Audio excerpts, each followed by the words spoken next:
পরকীয়ার বড় একটা কারণ হচ্ছে লাইফ পার্টনারের প্রতি মানসিক শান্তি বা মায়া না থাকা। আমি আবারও রিপিট করছি, যুবক ভাই একটু মন দিয়ে চোখে চোখ রেখে শুনবেন। যদি আপনার স্ত্রীর প্রতি আপনার মায়া এবং মানসিক শান্তি না থাকে, আপনি আপনার স্ত্রীকে আজীবন ভালোবাসতে পারবেন না।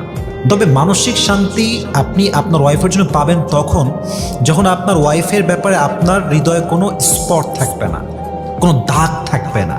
আপনার ওয়াইফকে দেখে ফিল হবে যে ইয়াস, দিস ইজ জাস্ট মাইন, এটা শুধুমাত্র আমার। এর গায়ে পরপুরুষের কোনো দাগ নাই, এর চরিত্রে কোনো দাগ নাই, এর সতীত্বে কোনো দাগ নাই, এই নারীটা শুধুমাত্র আমার। এই ফিলটা যদি ওয়াইফকে দিয়ে কোনো পুরুষ সত্যিকার অর্থে নিতে পারে, করতে পারে, এটা যদি সত্যি হয়, এত শান্তি তার হৃদয়ে দান করবে যে সে কখনো পরকীয়ায় জড়াবে না। ঠিক কিনা বলেন? মানসিক শান্তি আর মায়া না থাকলে কখনো সম্পর্কটা লং লাস্ট হয় না। একটা পর্যায়ে গিয়ে স্বামী অথবা ওয়াইফ যে কেউ পরকীয়া জড়াতে পারে কি পারে না যুবক ভাইয়েরা?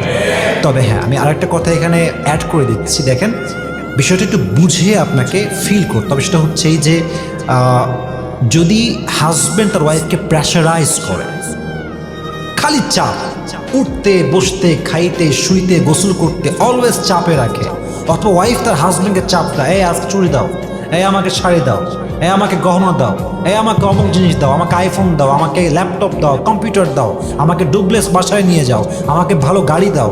চাপ, প্রেশার। চাপ থাকলে মানসিক শান্তিও আর থাকে না, মায়াটাও আর। অতএব এটা না থাকলে একটা সময় পরকীয়া হতে পারে কি পারে না যুবক ভাইরা? কোরআনে আল্লাহ তাআলা বলেছেন আজওয়াজাল লিতাসকুনু ইলাইহা। বিয়ের একটি বড় উদ্দেশ্য হচ্ছে একে অপরকে দেখে প্রশান্তি অনুভব করা, স্থির অনুভব করা, মানসিক শান্তি খুঁজে পাওয়া। সুবহানাল্লাহ পড়বেন না আপনারা সবাই?